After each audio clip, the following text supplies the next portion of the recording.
ஸ்ரீ கடவுள் அருள் டிவி நேயர்களுக்கு சக்தி ஜோதிட குழுவின் சார்பாக பணிவான நமஸ்காரங்கள். பராபவ வருஷம் ஆனி மாதம் 15/6/2026 16/7/2026 வரைக்கும் உண்டான மாத பலன்கள், அதாவது ஆனி மாதத்தினுடைய பலன்களை இப்போ பார்க்க வந்திருக்கோம்.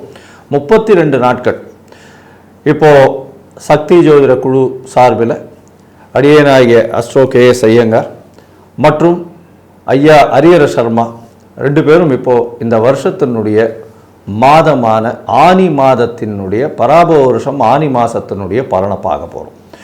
முதல்ல இந்த மாதத்தில் வரக்கூடிய கோல்சாரம் என்ன, மாற்றங்கள் என்னென்ன இருக்குது, இந்த மாதத்தில் வரக்கூடிய விசேஷ நாட்கள் என்ன இருக்குது அப்படின்றத பார்த்துட்டு இந்த மாதத்தில் ஒரு ராசிக்கும் மேஷம் முதல் மீனம் வரை என்னென்ன மாற்றங்கள் ஏற்றங்கள் இருக்குது, என்னென்ன பரிகாரங்கள் செய்யணும், என்னென்னைக்கு சந்திராஷ்டம நாட்கள் எல்லாமே ஒன்று ஒன்றா நம்ம வரிசைப்படுத்தி பார்ப்போம். முதல்ல இந்த மாதத்தினுடைய கோல்சாரம் என்ன, இந்த மாதத்தில் வரக்கூடிய விசேஷ நாட்கள் என்ன அப்படின்றத ஐயா ஹரிஹர சர்மா கிட்ட கேட்கலாம்.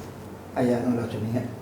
நிகழும் மங்களகரமான பராபவ வருஷம் ஆனி மாதம் அப்படின்னாக்க காலபுருஷ தத்துவத்தின் 3வது ராசியான மிதுனத்தில் சூரியன் வரக்கூடிய மாதம் அப்படின்றது ஆனி மாதம். இந்த ஆனி மாதம் ஒவ்வொரு மாதத்துலையும் பார்த்தோம்னாக்க தமிழ் மாதத்தில் 28லேருந்து 32 நாள் வரக்கூடிய வாய்ப்புகள் உண்டு. தமிழ் மாதம் மொத்தத்தை கூட்டினோம்னாக்க கிட்டத்தட்ட 360 நாட்கள் வரக்கூடிய வாய்ப்புகள் உண்டு.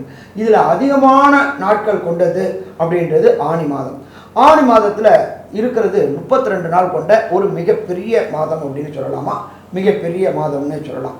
அடுத்தது நம்மளோட வழக்கு மொழியில் சொல்லுவாங்க, ஆனி மாதத்தில் கூனி கூட குடுத்தனம் போக மாட்டாங்க, வீடு மாற்ற மாட்டாங்க அப்படிம்பாங்க. ஆனிக்கு அடுத்து வரக்கூடிய ஆடி மாதத்தில் ஆடிப்பட்டம் தேடி விதை அப்படின்னு சொல்லுவாங்க. அப்போ விவசாயத்துக்கு உண்டான ப்ரிப்பரேஷன் செய்யக்கூடிய மாதங்கள் ஆனியில் ப்ரிப்பரேஷன் செஞ்சு ஆடியில் விதைக்கக்கூடியது ஆடிப்பட்டம் தேடி விதை அப்படின்ற காலகட்டங்கள். சரி, அப்படியேற்பட்ட ஒரு மகா புண்ணியமான காலகட்டங்களில் என்னென்ன கிரகங்கள் என்னென்ன இடத்துல இருக்குன்றதை ஃபஸ்ட்டு பார்ப்போமா. காலபுருஷ தத்துவத்தின் முதல் ராசியான மேஷ ராசி ஆட்சி பெற்ற செவ்வாய் எங்கே இருக்காரு. 3ஆம் இடமான மிதுனத்தில் சூரிய பகவானும் புத பகவானும் இருக்கிறாங்க. 4ஆம் இடமான கர்க்கடகத்தில் குரு பகவான் உச்சம் பெற்று அவர் கூடயே சுக்கிர பகவானும் இருக்கிறாங்க. இதில் பார்த்தோம் அப்படின்னாக்க நம்மளோட ஜோதிட சாஸ்திரத்தில் சொல்கிறது, குருவும் சுக்கிரனும் ஒரே ராசியில் இருந்தாக்க குரு சுக்கிர யுத்தம் அப்படின்னு சொல்லக்கூடிய வழக்கு மொழியும் உண்டு. உச்சம் பெற்ற குருவும் கூட சுக்கிரனும் இருக்கார். அதுக்கு அடுத்தது காலபுருஷ தத்துவத்தின்படி 5ஆம் ராசி அப்படின்றது சிம்மம். சிம்மத்தில் கேது பகவான் இருக்கார். இதை தவிர அதுக்கு அடுத்ததான ராசியான 11ஆம் ராசியான கும்ப ராசியில் ராகு பகவானும் 12ஆம் இடமான காலபுருஷத்தின் 12ஆம் இடமான மீனத்தில் சனி பகவானும் இருக்கார். இப்படி ஏற்பட்ட கொண்ட காலகட்டங்களில் நம்மளுடைய பராபவ வருஷம் ஆனி மாதம் பிறக்குது. இதில் நம்ம எப்போதுமே மாத பலன்கள் சொல்லும் பொழுது மெல்ல செல்லும் கிரகங்கள், விரைவாக செல்லும் கிரகங்களை வச்சு, அப்போ விரைவாக செல்லக்கூடிய கிரகங்கள் அப்படின்றத பொறுத்தளவுக்கு 1 சூரியன், 2 சந்திரன், 3 செவ்வாய், 4 புதன் மற்றும் 5 சுக்கிரன். இதில் இந்த 5 கிரகங்களில் இந்த மாதத்தில் பயிற்சி ஆகக்கூடிய டிரான்சிட் ஆகக்கூடியது அப்படின்றது 19/6/2026 செவ்வாய் மேஷத்துலேருந்து ரிஷபத்துக்கு டிரான்சிட் ஆகிறாரு. அதுக்கு அடுத்தது பார்த்தோம்னாக்க 5/7/2026 சுக்கிர பகவான் இருக்கிறது கடகத்திலேருந்து சிம்மத்துக்கு டிரான்சிட் ஆகிறாரு. அப்போ இந்த விரைவாக செல்லும் கிரகங்களை வச்சு தான் நம்ம பலன் சொல்கிறோம். இந்த விரைவாக செல்லும் கிரகங்கள் அப்படின்றது சற்றேறக்குரிய 21 நாள்லேருந்து 45 நாளைக்குள்ளார ஒவ்வொரு ராசியை கடக்கக்கூடிய கிரகங்கள். சரி, அப்போ இந்த மாதத்தில் என்னென்ன விசேஷ தினங்கள் அப்படின்றத ஃபஸ்ட்டு பார்ப்போமா. 20/6/2026 46வது பட்டம் அழகிய சிங்கர் திருநக்ஷத்திரம், அதாகப்பட்டது GS சுவாமிகள் அப்படின்னு சொல்லக்கூடியவர் அழகிய சிங்கர். அவர் 46வது பட்டத்துடைய திருநக்ஷத்திரம். அதுக்கு அடுத்தது பார்த்தோம்னாக்க 21/6/2026 ஆணி திருமஞ்சனம். இந்த ஆணி திருமஞ்சனம் அப்படின்னா எங்க விசேஷம் அப்படின்னாக்க எம்பெருமான் சிவன் ருத்ர தாண்டவம் ஆடின இடமான சிதம்பரத்தில் விசேஷம். அன்னைக்கு சிதம்பரத்தில் தேரும் இருக்கு. அதுக்கு அடுத்தது பார்த்தோம்னாக்க 27/6/2027 சனி பிரதோஷம். சனி பிரதோஷம் அப்படின்னாக்க 1000 பிரதோஷத்தை பார்த்ததுக்கு ஈக்குவல், 1000 பிரதோஷத்தை கலந்துக்கிட்டதுக்கு ஈக்குவல் அப்படின்னு சொல்லக்கூடியது மிக பரம உன்னதமான சனி பிரதோஷம். அதுக்கு அடுத்தது பார்த்தோம்னாக்க 11/7/2026 கூர்ம ஜெயந்தி. அதுக்கு அடுத்தது பார்த்தோம்னாக்க 28/6 சேஷ்டா நட்சத்திரம், அதாவது கேட்ட நட்சத்திரம் திருமஞ்சனம் பண்ணக்கூடிய கேட்ட நட்சத்திரத்துக்கு விசேஷமானது சிதம்பரத்தில் இது பண்ணக்கூடியது. அதுக்கு அடுத்தது 29/6 ஆணி மூலமும் அன்னைக்கு தான் வருது, பௌர்ணமி தினமும் அன்னைக்கு தான் வருது. இப்படி ஏற்பட்ட பரம பவித்திரமான மிக விசேஷமான நாளில் இந்த ஆணி மாதம் பிறக்குது. இந்த ஆணி மாதத்தில் ஒவ்வொரு ராசிக்கும் என்னென்ன நற்பலன்கள் என்னென்ன கெடுபலன்கள் அப்படின்றத பார்ப்போமா? மேஷராசி அன்பர்களே, அஸ்வினி பரணி கிருத்திகை இந்த 3 நட்சத்திரம் 9 பாதங்களை கொண்ட ராசி. இந்த ஆனி மாதம் பராபவ வருஷம் பொதுவாகவே மாத கிரகங்கள்னு சொல்லக்கூடிய சூரியன், செவ்வாய், புதன் மற்றும் சுக்கிரனுடைய மாற்றங்களை வச்சு பேசுவோம். இந்த மாதம் பார்த்தோம்னா உங்களுடைய ராசிநாதன் ராசியிலே ஆட்சி பெற்று இந்த மாதம் பிறகுறது. இந்த மாதத்தில் பார்த்தோம்னா உங்களுடைய முயற்சிகள் நல்லபடியாக இருக்கும், உடல் நலத்தில் நல்ல ஒரு ஏற்றம் இருக்கும், நெருப்பு சூடு சம்பந்தமான பிரச்சனைகள் வரக்கூடிய வாய்ப்பு நிச்சயமாக இருக்கும், புதிய வீடுமனை வாங்கக்கூடிய வாய்ப்புகள், அதற்கு அச்சாரம் போடக்கூடிய காலகட்டமாக இது அமைய போகிறது. அதோட பார்த்தோம்னா உங்களுடைய ராசிக்கு ராசிநாதனான செவ்வாய் ஆட்சி பெற்றவராக இருந்தாலும் உங்களுடைய ராசிக்கு 2ஆம் இடத்துக்கு போகிறார். எப்போ அப்படின்னா 19/6/2026 அன்னைக்கு ஒரு 4 நாளில் அவர் 2ஆம் இடத்துக்கு போடுறார். அதனால் பேச்சின் வழியாக, உடல் நலத்தின் வழியாக, அதிகமான டிராவல் இருக்கக்கூடிய வழியாக, உங்களுடைய புத்தி கூர்மை வழியாக நிச்சயமாக உங்களுக்கு பணவரவு நிச்சயமாக இருக்கக்கூடிய வாய்ப்பு உண்டு. பார்ட்னர்ஷிப் தொழிலில் அதீத லாபம் கிடைக்கக்கூடிய காலகட்டமாகவும் இது அமைய போகிறது. அதோடு பார்த்தீங்கன்னா 2ஆம் இடத்துல செவ்வாய் வர்றார் அப்படின்றதுனால பேச்சில் கொஞ்சம் அதிகமான வார்த்தைகள் கட்டுப்படுத்த முடியாமல் போகக்கூடிய வாய்ப்புகள் உண்டு. அதனால் தடித்த வார்த்தைகள் வரக்கூடிய காலகட்டமாக இருக்கும். ரொம்ப ஜாக்கிரதையாக இருக்கிறது நல்லது. பேசும் பொழுது எல்லா விஷயத்தையும் ஒரு தடவைக்கு 2 தடவை பொறுமையாக இருந்து பேசுகிறது ரொம்பவுமே நல்லது. கோவப்படுறது நல்லதில்லை. இந்த காலகட்டத்தில் பொறுமையாக இருக்கிறதன் மூலியமாக எல்லா விஷயத்தையும் சாதிக்கக்கூடிய காலகட்டமாக அமைகிறது. உங்களுடைய ராசிக்கு பார்த்தோம்னா 3ஆம் இடத்துல சூரியன் இருக்கார். இந்த மாதம் மொத்தமே 3ஆம் இடத்துல இருப்பார். 5ஆம் அதிபதி 5க்கு 11ன்னு சொல்லக்கூடிய 3ஆம் இடத்துல இருக்கிறதுனால குழந்தைகள் மூலியமாக பெருமை வரக்கூடிய வாய்ப்புகள் நிச்சயமாக இருக்கும். அதோடு பார்த்தீங்கன்னா உங்களுடைய ராசிக்கு 3ஆம் இடத்துல இருக்கக்கூடிய சூரியன் எழுத்து பணியில் இருக்கிறவங்களுக்கெல்லாம் நல்ல ஒரு ஏற்றத்தை கொடுக்கக்கூடிய காலகட்டம். ஏன்னா புதனும் ஆட்சி பெற்று போயிருக்கிறதுனால எழுத்து பணிகளில் நல்ல ஒரு ஏற்றம், புதுசாக உங்களுக்கு அவார்டு வரக்கூடிய வாய்ப்புகள் இந்த காலகட்டத்தில் அமைய போகிறது. சூரியன் புதன் சேர்க்கை நல்ல ஒரு ஏற்றத்தை கொடுக்கக்கூடிய காலகட்டமாக அமைய போகிறது. இந்த காலகட்டத்தில் பார்த்தீங்கன்னா உங்களுடைய ராசிக்கு சூரியன் 3ஆம் இடத்துல இருக்கிறதும் இளைய சகோதரர்கள் மூலியமாக நல்ல ஒரு ஏற்றம், பெருமை வரக்கூடிய காலகட்டமாக இந்த காலகட்டம் அமைய போகிறது. இந்த மாதத்தில் உங்களுடைய ராசிக்கு சுக்கிரனும் மற்றும் புதனுடைய மாற்றங்கள் எந்த மாதிரி இருக்கும் அப்படின்றத பற்றி நம்ம ஐயா கிட்ட கேட்போம். ஐயா நல்லா அருமையாக சொன்னீங்க. மேஷராசி 3ஆம் இடமான முயற்சி ஸ்தானத்தில் சூரியனும் புதனும் சேர்ந்து புத ஆதித்ய யோகம் பெற்றிருக்கிறாங்க. இந்த புத ஆதித்ய யோகம் அப்படின்றது மேஷராசியை சேர்ந்த குழந்தைகளுக்கு கல்வியில் கடந்த காலகட்டங்களில் இருந்து ஞாபக மருதிகள் போய் நல்ல மேன்மை அடையக்கூடிய காலகட்டங்கள் வரும். புதனும் சூரியனும் சேர்ந்தால் புத ஆதித்ய யோகம், கல்வியில் மேன்மையான நிலை.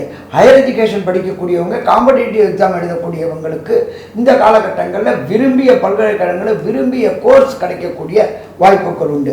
அதே போல் chartered accountant, cost accountant, CMA படிக்கக்கூடிய மாணவர்களுக்கு, மேஷராசியை சேர்ந்த நண்பர்களுக்கு இந்த காலகட்டங்களில் வெற்றி வெற்றி வெற்றி கிடைக்கக்கூடிய வாய்ப்புகள் உண்டு. அதுக்கு அடுத்தது பார்த்தோம்னாக்க 4ஆம் இடத்துல குருவும் சுக்கிரனும் இருக்காரு. உச்சம் பெற்ற குருவும் சுக்கிரனும் இருக்காரு. இந்த சுக்கிரன் எத்தனாம் தேதி வரலும் இருக்காரு அப்படின்னாக்க 5/7/2026 வரலும் இருக்காரு. உடல் சுகஸ்தானம், மாத்திருடைய உடலில் சுகம் பாதிக்கப்படக்கூடிய வாய்ப்புகள் உண்டு. ஜோதிட சாஸ்திரத்தில் 4ஆம் இடம் அப்படின்றது வண்டி வாகனம் மாத்திருஸ்தானம் சொல்லக்கூடியது. அதே போல் இந்த மேஷராசி என்பவர்களை பொறுத்தளவுக்கு வண்டி வாகனங்களில் போகும்போது ரொம்ப எதவாக போகிறது ரொம்ப சிறப்பாக இருக்குமா, சிறப்பாக இருக்கும். அதுக்கு அடுத்தது பார்த்தோம்னாக்கா லோயர் எஜுகேஷன் படிக்கிறவங்களுக்கு சின்ன சின்ன சிக்கல்கள் வரும், ஆனால் இறுதி தீர்வு கிடைக்குமா, இறுதி தீர்வு கிடைக்கும். அதுக்கு அடுத்தது பார்த்தோம்னாக்க மேஷராசிக்கு 5ஆம் இடத்துல சுக்கிரனும் கேதுவும் சேர்ந்திருக்கிறாங்க. அதனால பூர்வ புண்ணியத்தில் சில பிரச்சனைகள் வரக்கூடிய வாய்ப்புகள் உண்டு. நீண்ட நாட்களாக குழந்தை இல்லாத தம்பதிகளுக்கு குழந்தை பேறு கிடைக்கக்கூடிய வாய்ப்புகளும் உண்டாகும். குலதெய்வ வழிபாடு செய்யக்கூடிய வாய்ப்புகளும் இந்த காலகட்டங்களில் உண்டாகும். ஏற்கனவே மேசராசிக்கு 6/3/2026 7 சனி தொடங்கிடுச்சு. அதுவும் 7 சனியை பொறுத்தளவுக்கு விரய சனி தொடங்கியிருக்கு. அதனால பொருளாதார விரயங்கள் ஏற்படக்கூடிய வாய்ப்புகள் உண்டு. யாருக்கும் வாக்குறுதி கொடுக்கறத தவிர்ப்பது சிறந்ததாக இருக்குமா, சிறந்ததாக இருக்கும். யார்கிட்டையும் அதிக பசுமையாக பேச வேண்டாம். யாருக்கும் ஜாமீன் ஜவாப் போட்டிங்கன்னா நீங்கள் கை நஷ்டப்படக்கூடிய வாய்ப்புகள் உண்டு. ராசிநாதன் லக்னத்தில் இருக்கிற வரையிலும் புதிய வீடு மனைகள் வாங்கக்கூடிய வாய்ப்புகள் உண்டு. அடுத்தது 2ஆம் இடத்துல போகும்போது நாவடக்கம் இருந்துச்சுன்னாக்க சிக்கல்கள் சந்திக்காம பிரச்சனைகளை சந்திக்காம இருக்கலாமா, பிரச்சனைகளை சந்திக்காம இருக்கலாம். சரி, மொத்தத்தில் பார்த்தோம் அப்படின்னாக்க இந்த மேஷராசி என்பவர்களுக்கு ஒரு சில நபர்களுக்கு தசாநாதனோ புத்திநாதனோ அந்தரநாதனோ சூட்சமநாதனோ சரியில்லை அப்படின்னாக்க கிடைக்கக்கூடிய பலன்களின் தன்மை குறையும். அப்படி கிடைக்கக்கூடிய பலன்களின் தன்மை குறையக்கூடிய காலகட்டங்களில் நீங்கள் வணங்க வேண்டிய தெய்வம் வள்ளி தெய்வான சமேத உள்ள முருகன் கோயிலுக்கு இந்த மாதத்திற்கு இருக்கக்கூடிய செவ்வாய்க்கிழமையில் காலையில் செவ்வாய் ஹோரையான 6 to 7 அருகில் உள்ள முருகன் கோயிலுக்கு போயிட்டு எம்பெருமான் முருகபெருமானுக்கு அர்ச்சனை பண்ணிட்டு வந்துட்டோம்னாக்க வர பிரச்சனை வந்த பிரச்சனை எல்லாம் விலகும். சரி, இதில் ஒரு சில நாட்கள் மேஷராசி என்பவர்கள் தவிர்க்கக்கூடிய நாள் அப்படின்னு சொல்லுவோம். அதுக்கு பேர் சந்திராஷ்டம தினங்கள் அப்படின்னு பேர். அந்த சந்திராஷ்டம தினங்கள் அப்படின்றது பொறுத்தவரை மேஷராசி என்பவர்களுக்கு 26/6/2026, 27/6/2026, 28/6/2026 இந்த 3 நாட்களும் எடுக்கின்ற புதிய முயற்சிகள், வெளியூர் பயணங்கள், வெளிநாடு பயணங்களை தவிர்ப்பது சிறந்ததாக இருக்குமா? சிறந்ததாக இருக்கும். சரி, மொத்தத்தில் இந்த ஆணி மாதம் 32 நாளும் மேஷராசி என்பவர்களுக்கு என்னென்ன நற்பலன்கள் என்னென்ன கெடுபலன்கள் அப்படின்றத கன்க்ளூஷனாக நம்ம அஸ்ட்ரோ கேஎஸ் ஐயங்கார் அவங்க சொல்லுவாங்க. ஐயா, அற்புதமாக சொன்னீங்க. அதாவது மேஷ ராசியை பொறுத்தவரை ஏற்றமான காலம் இந்த மாதம் 32 நாளில் பார்த்தீங்கன்னா ராசிநாதன் ஆட்சியில் இருக்கக்கூடிய காலகட்டம். இந்த மாதம் ஆரம்பிக்கும் பொழுது ஒரு 4 நாட்களில், அதாவது 19ஆம் தேதி அன்னைக்கு உங்களுடைய ராசிக்கு 2ஆம் இடத்துல போகிறதுனால பேச்சில் கவனமாக இருப்பது நல்லது. பண வரவிற்கு பஞ்சம் இருக்காது. பார்ட்னர்ஷிப் தொழிலில் பெரிய ஏற்றம் இருக்கக்கூடிய காலகட்டமாக அமைய போகிறது. அதை தவிர பார்ட்னர்ஷிப் தொழில் மூலியமாக அதீத வருவாய் வரக்கூடிய வாய்ப்பும், வீட்டில் அலங்கார பொருட்கள் அலங்காரங்கள் செய்யக்கூடிய வாய்ப்புகளும் நிச்சயமாக இருக்கும். தாயின் உடல்நிலையில் சற்று பின்னடைவு இருக்கும், ஜாகிரதையாக இருக்கிறத பார்த்துக்கணும். உங்களுடைய ராசிக்கு எழுத்து பணியில் இருக்கிறவங்களுக்கு நல்ல ஒரு ஏற்றம் கிடைக்கக்கூடிய வாய்ப்புகள் உண்டு. எழுத்துப்பணி, அது தவிர அரசாங்கம் சம்பந்தப்பட்ட பணிகள், அது தவிர பொலிட்டிக்கல் லைஃப்னு சொல்லுவாங்க இல்லையா, அரசியல்வாதிகள், அவர்களுக்கெல்லாம் ஏற்றங்கள் இருக்கக்கூடிய வாய்ப்புகள் இந்த காலகட்டத்தில் நிச்சயமாக இருக்கும்.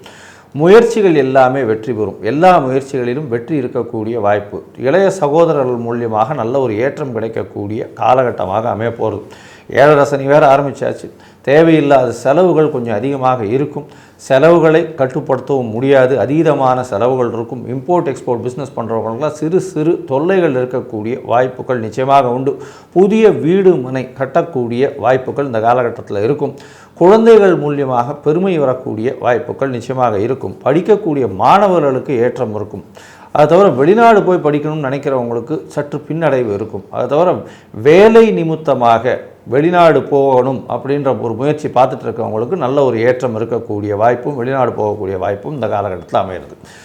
மொத்தத்தில் பார்க்கும்பொழுது இந்த மேஷராசிக்காரர்களுக்கு ஏற்றங்கள் நிறைந்த மாதம், 80 விழுக்காடு மாற்றங்கள் கொடுக்கக்கூடிய மாதமாக அமையும் அப்படின்னு இந்த சக்தி ஜோதிட குழு சொல்லுது. நன்றி, நமஸ்காரம். கடவுள் அருள் டிவியை பார்த்தமைக்கு நன்றிகள். மேலும் இது போன்ற தகவல்களை தெரிந்து கொள்ள கடவுள் அருள் டிவியை சப்ஸ்கிரைப் செய்யுங்கள். மறக்காமல் பெல் ஐக்கானை கிளிக் செய்யுங்கள்.